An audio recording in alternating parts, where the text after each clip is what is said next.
आज हम देखते हैं हमारे पास दो संस्कृतियां हैं, एक भारतीय संस्कृति और एक पाश्चात्य संस्कृति, इंडियन कल्चर और वेस्टर्न कल्चर। दो संस्कृतियां हैं। हमारी भारतीय संस्कृति हमें सिखाती है, हमारी भारतीय संस्कृति योग की, ध्यान की, साधना की संस्कृति है और वेस्टर्न कल्चर भोग की संस्कृति है। खाओ पियो और मौज करो।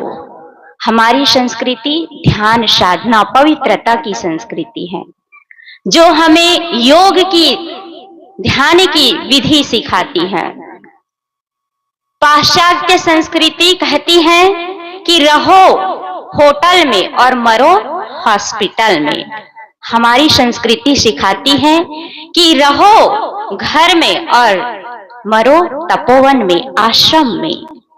तो इसका मूल रूट, जड़ क्या है? कोई भी व्यक्ति बिगड़ रहा है, गलत दिशा में जा रहा है, उनका मूल उद्देश्य क्या है? इसको किसने गलत रास्ते में ले गया? ऐसे कैसे हो गया? कोई अचानक कसाई नहीं बन गया, कोई अचानक व्यभिचारी नहीं बन गया, घूसखोर आतंकवादी ऐसे ही नहीं बन गया। उसको किसने उस दिशा में मोड़ा? कैसे वो उस दिशा में चला गया? इसका मास्टर कौन है? माता पिता और गुरु। गुरु ने, माता पिता ने ही उनको रोका नहीं, टोका नहीं, उनको सही मार्गदर्शन हमने दिया नहीं, इसलिए वो गलत दिशा में चला गया। और कोई महापुरुष, चंद्रशेखर आजाद, सुभाष चंद्र बोस या हमारे महात्मा बुद्ध, महावीर स्वामी, श्री राम, श्री कृष्ण, ऐसे कोई भी महापुरुष हुए हैं, वो भी यदि सही मार्ग में आए तो उनका भी कारण कौन है? माता पिता और गुरु। तो ये हमारी भारतीय संस्कृति जो है, उनको हम भूलते जा रहे हैं। आज का सबसे बड़ा पॉल्यूशन क्या है? सबसे बड़ा प्रदूषण क्या है? फैशन और व्यसन। हमारे भाई बहन जो है, आज की नई पीढ़ी जो है, फैशन और व्यसन में इतने डूबते जा रहे हैं, अपनी संस्कृति को खो रहे हैं, अपनी पवित्रता को खो रहे हैं। आज के डेट में सबसे अमीर कौन है पूछा जाए कि सबसे अमीर, तो मेरे ख्याल से पवित्रता है, कोई मलिनता नहीं है, किसी के संतुष्ट भरा जीवन है, वही सबसे अमीर व्यक्ति है, सबसे है। और जिसके मन में पवित्रता नहीं, गंदगी है, मलिनता है, वो सबसे दरिद्र और दुखी और गरीब व्यक्ति है। तो पॉल्यूशन क्या है? फैशन और व्यसन। आज छोटे छोटे बच्चियां व्यसन और फैशन में बहुत बिगड़ते रहे। जितना धन कमा रहे हैं ना, जितना आप मेहनत करके, कितना परिश्रम करके धन कमा रहे हो, उसको सबसे ज्यादा फैशन और व्यसन में बर्बाद कर रहे हैं, व्यर्थ खो रहे हैं। तो मैं इस सभी हैं, माता पिता गुरु जो है, उनको सही दिशा मार्गदर्शन देने वाले हैं। तो हमें आगे बढ़ना होगा, रोकना होगा, टोकना होगा। यदि हमारे बच्चे गलत दिशा में जा रहे हैं, छोटे छोटे बच्चे जो हैं वे विचार में, फैशन में, अभी हम सत्संग कार्यक्रम करवाए तो निमंत्रण दे रही थी, तो कुछ कोई दान दे रहे थे, तो किसी के घर में, एक बहन के घर में गए तो हमें कुछ नहीं दिया गया। तो मैंने कहा कोई बात नहीं। फिर जब उधर से मैं लौट रही थी तो वो बहन जो है, फैंसी सामान जो बेचने वाला आता है, उनके पास जाकर इतने सारे अपने श्रृंगार के लिए वस्तु खरीद रही थी वो। तो मुझे लगा, देखो इस शरीर को सजाने के लिए कितना धन व्यर्थ कर रहे हैं और सत्संग के लिए, अच्छे व्यक्ति के लिए एक भी रुपया उनके पास नहीं मिला। तो कहने का तात्पर्य मेरा ये है कि माताएं जो है, एक पद में कहा गया है, माता तो सभी हैं पुत्र जन्मावनहारी, सच्ची माता है वही जो भव से दे निकारी। माता तो सभी है, लेकिन सच्ची माता कौन है? जो भव से दे निकारी, अर्थात अपने पुत्रों को जो जन्म दे रही है मेरी माताएं, जगत जननी है, जगदम्बा है। आप अपने पुत्रों को ऐसे वीर बनाए, ऐसे साधु संत बनाए और इस भव सागर से मोक्ष की दिशा में ले जाए, उनको सद्गति प्राप्त करने का आप संस्कार दें। ऐसे अपने आंचल में रख करके उनको ऐसे सिंचित करें, तभी आप सच्ची माता है। तो पद में कहा है, माता तो सभी है पुत्र जन्मावनहारी, सच्ची माता है वही जो भव से दी निकारी।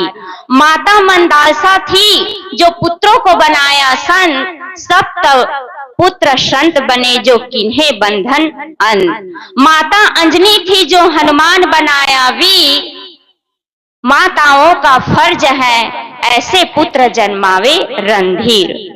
तो आप सभी माँ जो है, बहुत सबसे प्रथम गुरु है, माता पिता जो हैं, ऐसे संस्कार दें। और कोई बच्चे जो है, बच्चियां जो है गलत रूट में जा रही, गलत दिशा में जा रही, तो आप उनको रोके टोके और सही लाइन में लगाए, सही सत्संग में ले आए और ऐसे हमारी भारतीय संस्कृति जो है उसको याद करें। आप ही लोग निर्माण करने वाली हैं, सही दिशा में ले जाने वाली हैं। तो सबसे पहले हमारे विचार जो है अच्छा होना चाहिए, पवित्र होना चाहिए। यही हमारी संस्कृति सिखाती है। कैसे?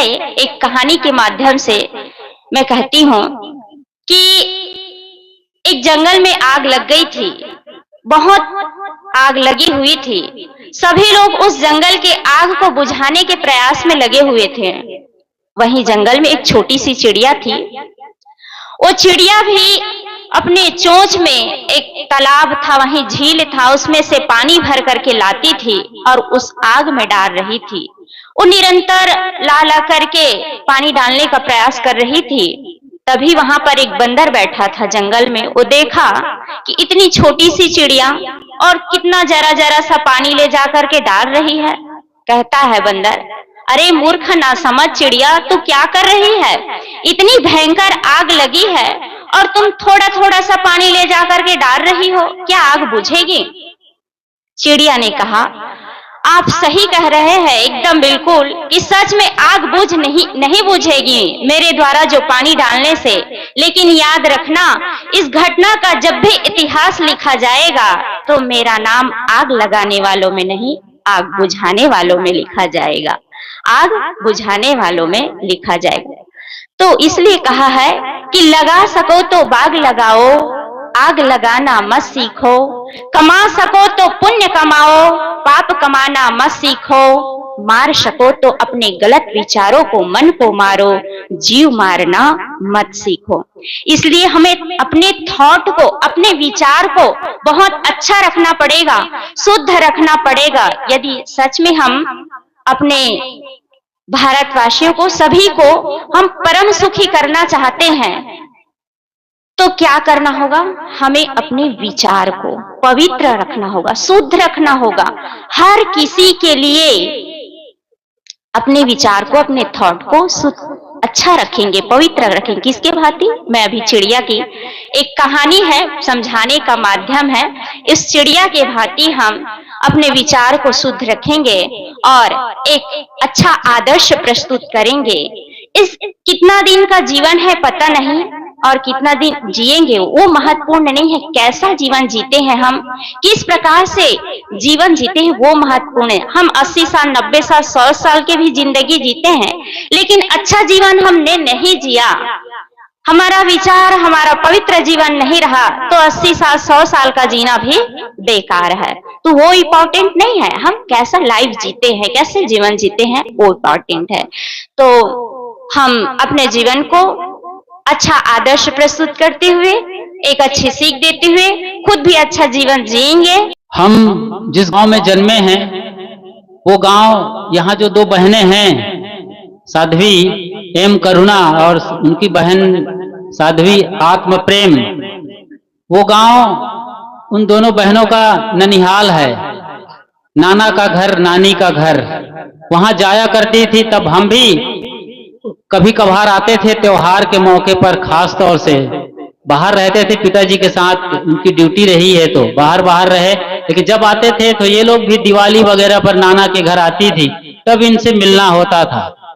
तब हम भी पढ़ रहे थे, ये भी पढ़ रही थी।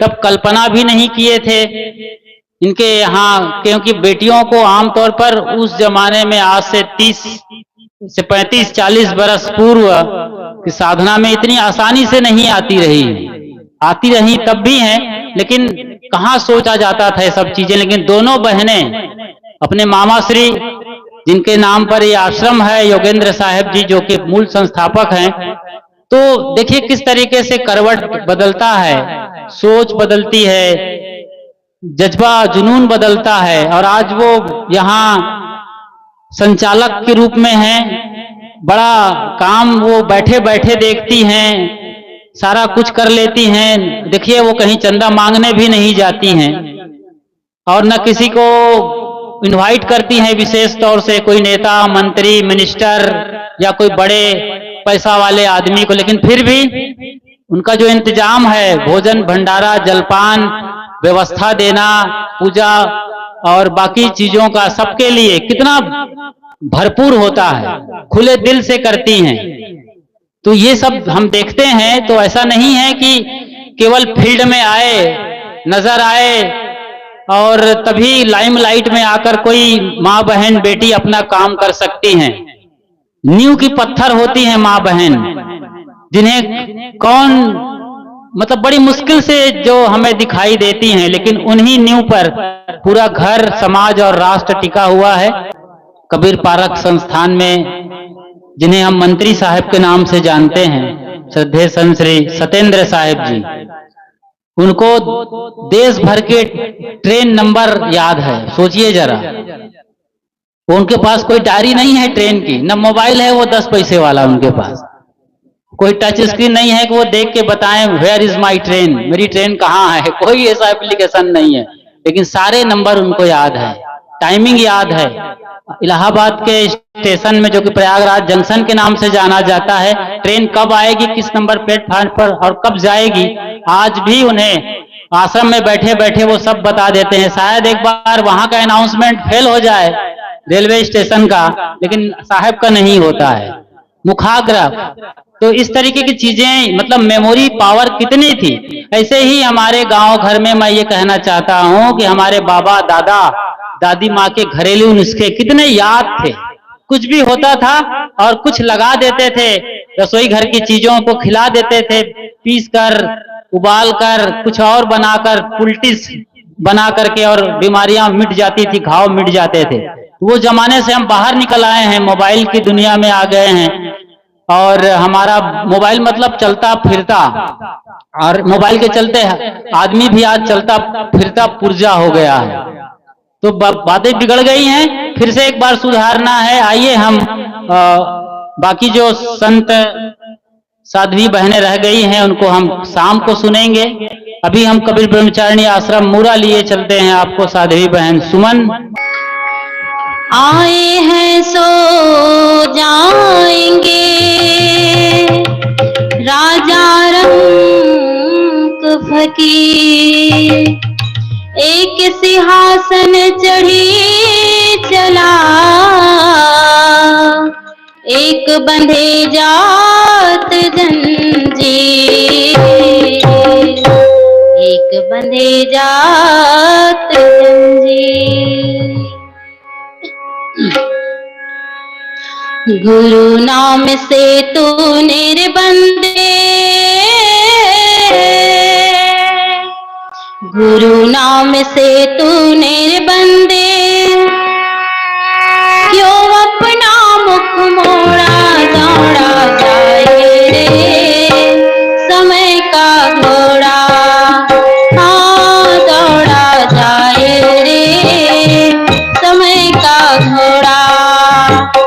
सब लोग ताली बजा करके गुनगुनाएंगे।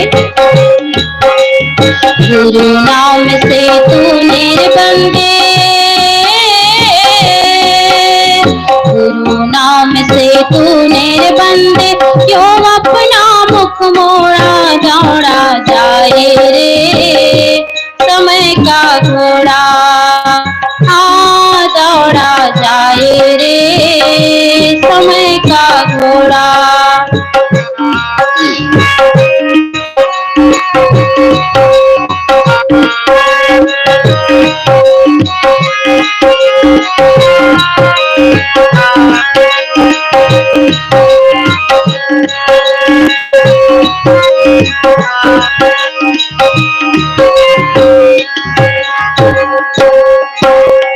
इतना सुंदर तन मिला पर किया न गुरु की भक्ति, इतना सुंदर तन मिला पर किया न गुरु की भक्ति।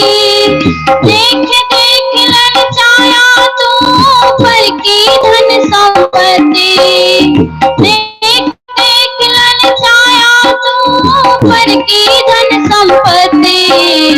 देख पराई नारी को भी, देख पराई नारी को भी, तेरा मन भी डोला दौड़ा जाए रे समय का घोड़ा, हाँ दौड़ा जाए रे समय का घोड़ा। गुरु नाम से तू मेरे बंदे, गुरु नाम से तू मेरे बंदे, क्यों अपना मुख मोड़ा दौड़ा जाए रे समय का घोड़ा, हाँ दौड़ा जाए रे समय का घोड़ा।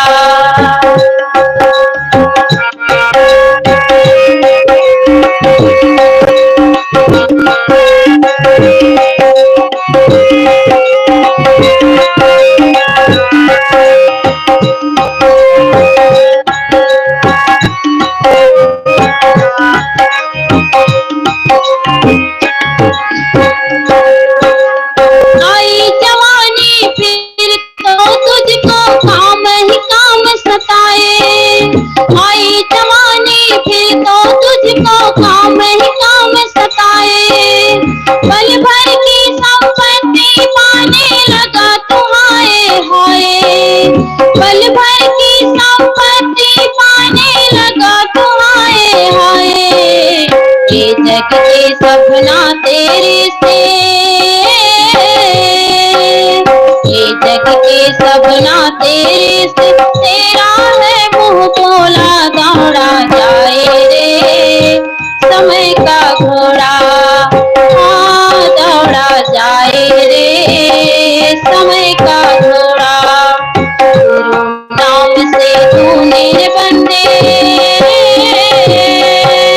गुरु नाम से तू मेरे बंदे, क्यों अपना मुख मोड़ा।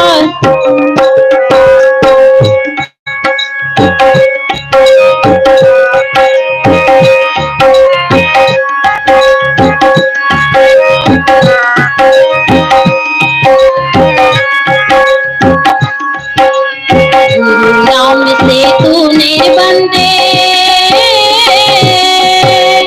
गुरु नाम से तू मेरे बंदे, क्यों अपना मुख मोड़ा दौड़ा जाए रे समय का घोड़ा, हाँ दौड़ा जाए रे समय का घोड़ा। आई जवानी फिर तो तुझको काम ही काम सताए, आखिर में तू जहाँ से आया वहीं को जाना होगा, आखिर में तू जहाँ से आया वहीं को जाना होगा। ए दुनिया की चकाचौंध तो बस भाई है धोखा, ए दुनिया की चकाचौंध तो बस भाई है धोखा। गुरु से जीवन मिला है तुझको,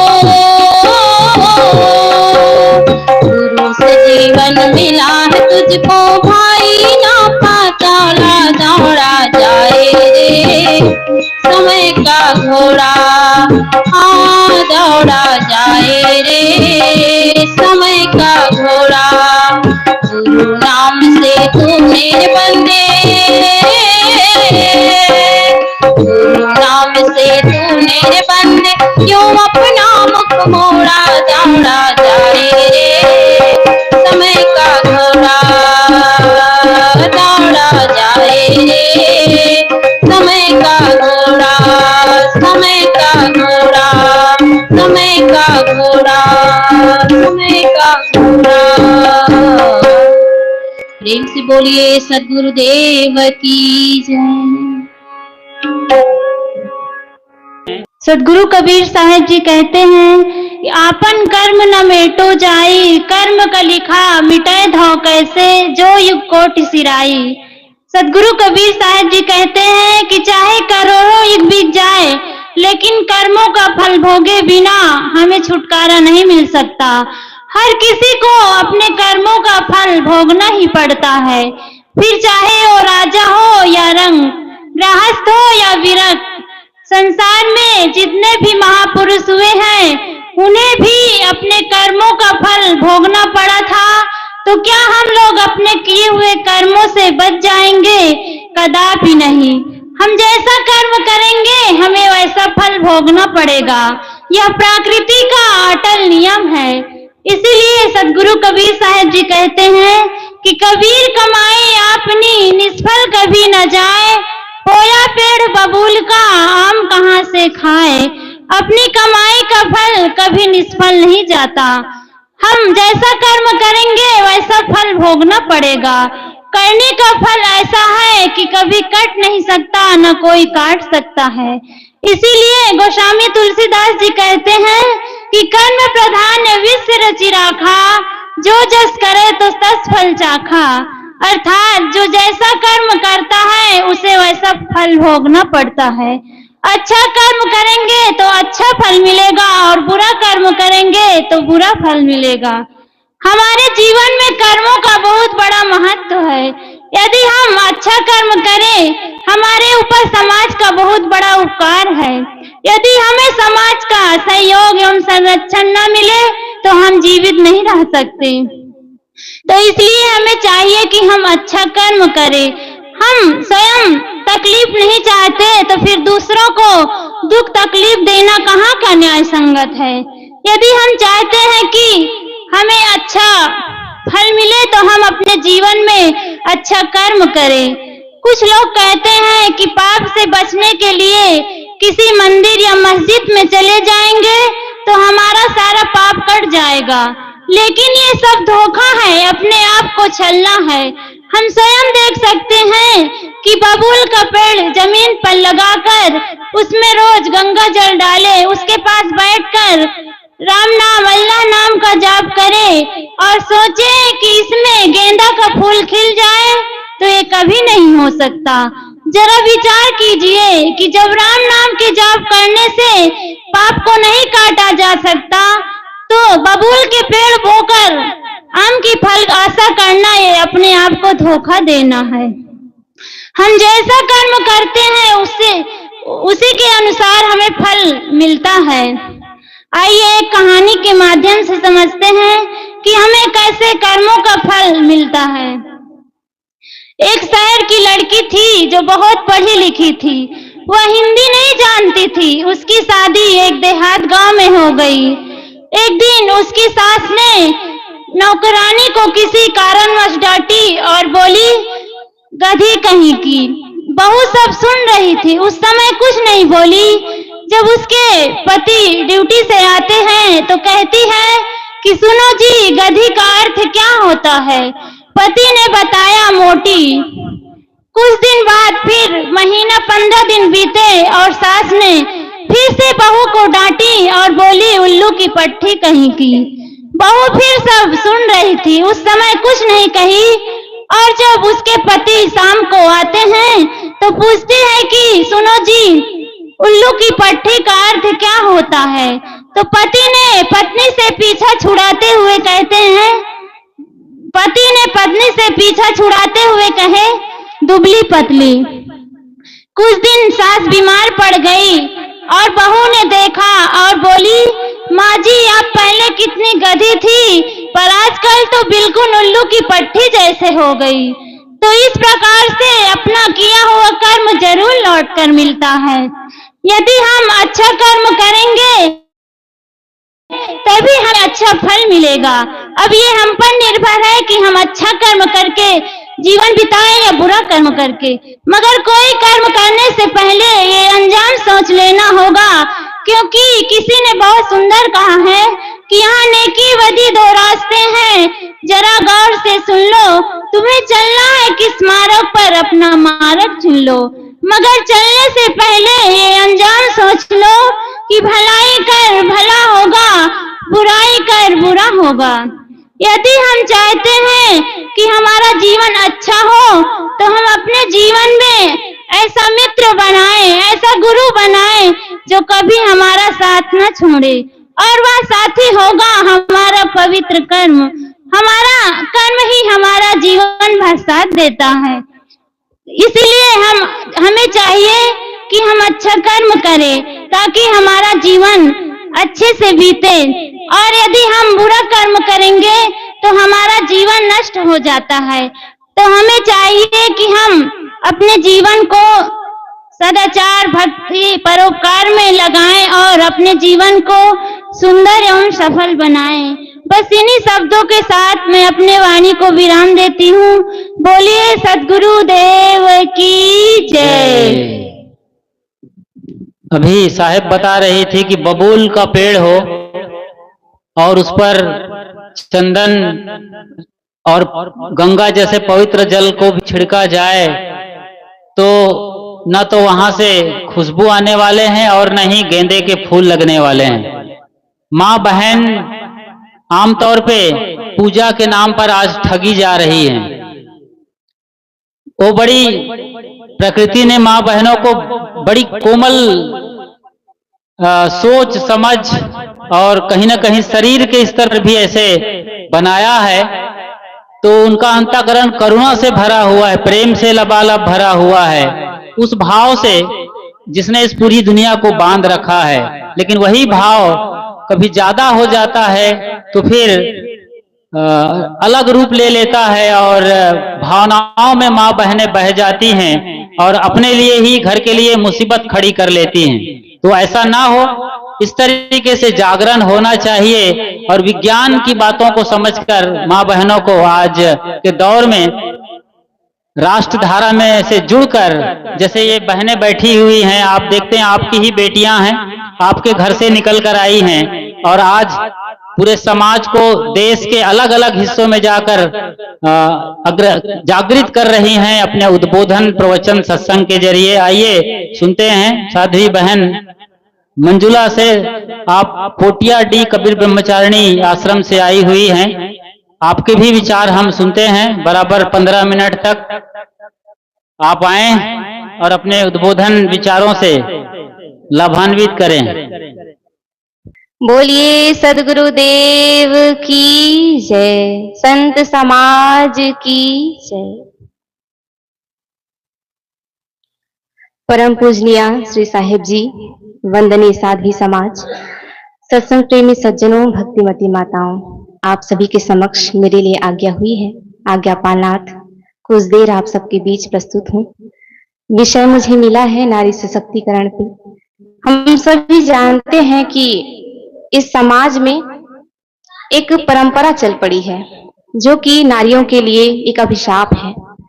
परंपराएं बहुत चली, अभिशाप ही थी, लेकिन कई महापुरुष ऐसे हुए, जैसे साहिब जी नाम लिए ज्योतिराव फुले जी का, सावित्रीबाई फुले जी का, जिन्होंने सती प्रथा और विधवाओं को जो विवाह करने का जो चलन नहीं था वो शुरू किया, सती प्रथा खत्म किया। लेकिन अभी भी एक प्रथा ऐसी है जो नारियों के लिए अभिशाप है, जिसे कहते हैं दहेज प्रथा। और इसी प्रथा के कारण एक और पाप होता है जिसे कहते हैं कन्या भ्रूण हत्या। तो आइए एक भजन आप सबके बीच मैं प्रस्तुत कर रही हूँ। ये भजन, ये गीत ऐसा है, गीतकार ने कुछ ऐसा लिखा है मानो गर्भ से ही एक बच्ची पुकार कर रही हो कि माँ मुझे इस दुनिया में आने दो, मैं किसी का बिगाड़ नहीं करूंगी, मुझे आने तो दो। तो आइए गर्व से इस बच्ची की पुकार को हम सब सुनते हैं। बेटियों कह रही है, बेटियों कह रही है, गर्भ में से रोते रोते, क्यों होता कत्ल मेरा, बाबुल के होते होते, क्यों होता कत्ल मेरा, बाबुल के होते होते। बेटियों कह रही है, बेटी यूं कह रही है, गर्भ में से रोते रोते, क्यों होता कत्ल मेरा, बाबुल के होते होते, क्यों होता कत्ल मेरा, बाबुल के होते होते।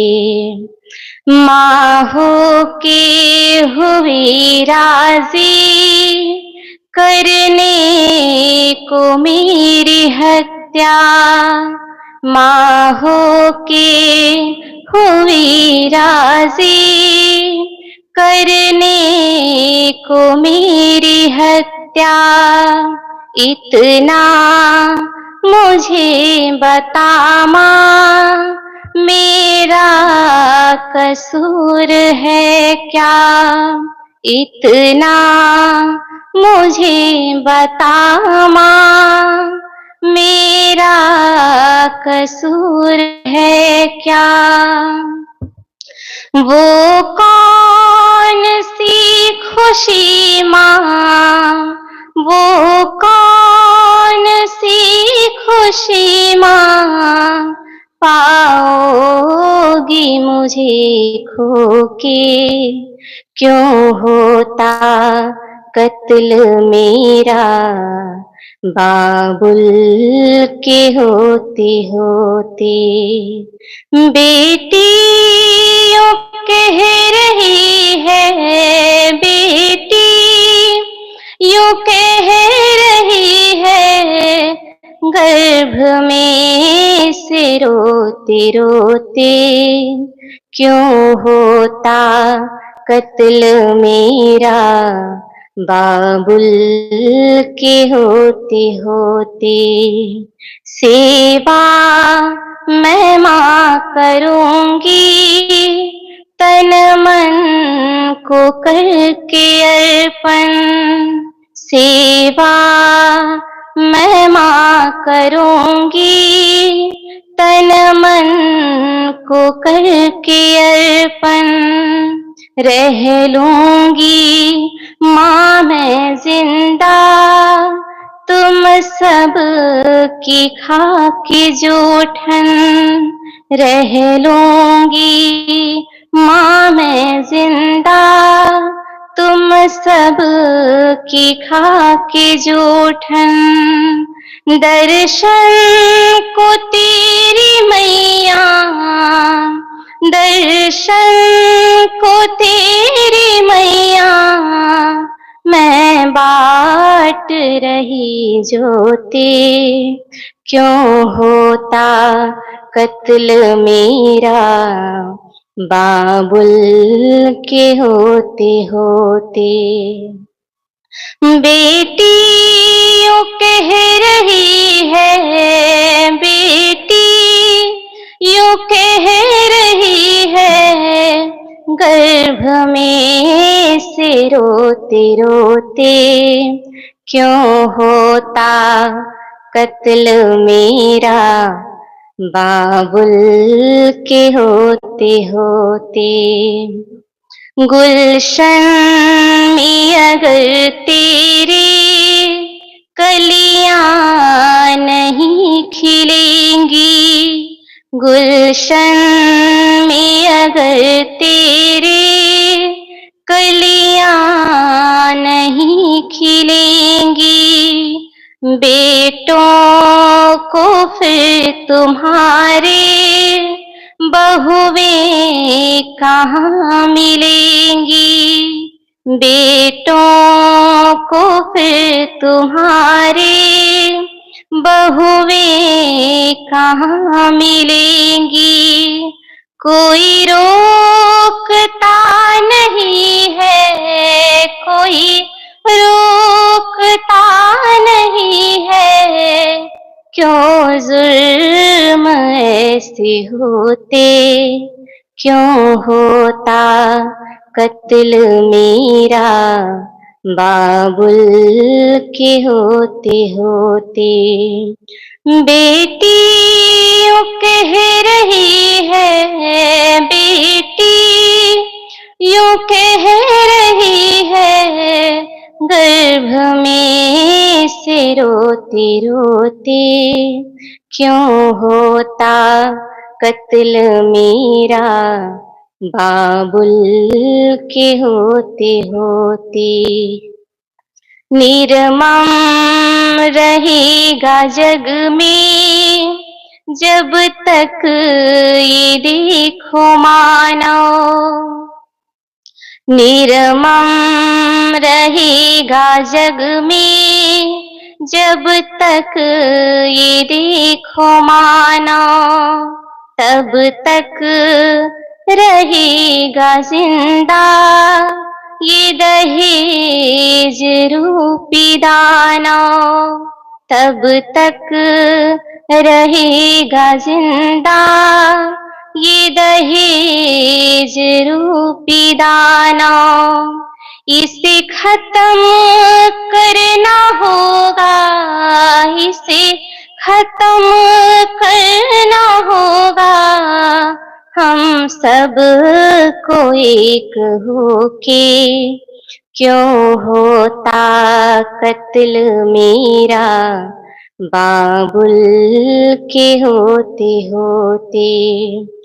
बेटी यूं कह रही है, बेटी यूं कह रही है गर्भ में से रोते रोते। क्यों होता कत्ल मेरा बाबुल के होते होते। क्यों होता कत्ल मेरा बाबुल के होते होते। बोलिए सद्गुरुदेव की जय। चाइना हमारा पड़ोसी देश है चीन। वहां सरकार ने ये घोषणा कर दी थी कि एक दंपत्ति एक संतान, एक दंपत्ति एक संतान की जब वहां पर कहीं ना कहीं से कानून लगा दिया गया तो आप सोच सकते हैं क्या हुआ होगा। लिंग अनुपात एकदम गिर गया और हालत बहुत खराब होने लगी। तब जाके फिर वहां ये कानून वापस लिया गया, क्योंकि बेटे एक है तो बेटा ही चाहिए और बेटे की चाहत में बेटियों का यूं ही कत्ल किया जा रहा था। चाइना के बारे में जब बात करते हैं, हालांकि अब तो संसार भर में ये बातें फैली हुई हैं, लेकिन जो इस तरीके से अवैध संतान जब धरती पे आने लगती हैं तो उनको यूं ही गला घोट दिया जाता है। फिर बेटी हो तो फिर क्या कहना है। सोचते नहीं हैं लोग, विचार नहीं करते हैं। वो माँ जो खुद एक लड़की है अपनी बेटी का गला घोटने में बहुत बड़ा योगदान दे देती हैं, चाहे वो मजबूरी में हो, चाहे अनजाने में हो, या लापरवाही में हो, या फिर जानबूझकर। सोचिए जरा, जब हमारे माँ बाप हमें पैदा करते हैं तो यदि वो उस वक्त तो सोच लिए होते कि हमें किसी रद्दी की टोकरी में डाल दिए होते और सड़क किनारे फेंक दिए होते तो क्या हम यहाँ बैठे हुए हो सकते हैं? हजारों नहीं लाखों की तादाद में बच्चों को आज रद्दी की टोकरी में और सड़क किनारे फेंक दिया जाता है। पता नहीं चलता है, महीनों बाद पता चलता है। तो इस तरह की घटनाओं को हम आज देख रहे हैं, समझ रहे हैं। जरूर आपके छत्तीसगढ़ में ये परंपरा, माफ करिए परंपरा नहीं कहना चाहिए, ये जो बर्बरतापूर्ण अत्याचार होता है बच्चों के साथ, ये नहीं हो रहा है इतने तादाद में जैसे कि बाकी और प्रदेशों का रिकॉर्ड बहुत ही खराब है। तो आप सब सौभाग्यशाली हैं, घरों में कम से कम, गांव में ऐसा नहीं है, लेकिन और भी तमाम सामाजिक कुरीतियां हैं माँ बहन बेटियों को लेकर। आइए उनको सुनते हैं। यहाँ पर साध्वी सुबुद्धि साहेब आई हुई हैं, आइए उनकी बुद्धि क्या कहती है नारियों पर। मंच पर विराजमान परम पूजनीय श्री साहिब जी, वंदनीय संत समाज, सम्मानी भक्त सज्जन, मेरी भक्तिमती माताएं, मेरे लिए भी साहिब जी की ओर से आज्ञा हुई है, सो आज्ञा पालनार्थ आइए आप सभी के बीच मैं कुछ देर आप सभी से निवेदन करती हूँ। ध्यान मूलम गुरुर्मूर्ति, पूजा मूलम गुरुपदम, मंत्र मूलम गुरुर्वाक्यम, मोक्ष मूलम गुरु कृपा। शाही बंदगी शाही।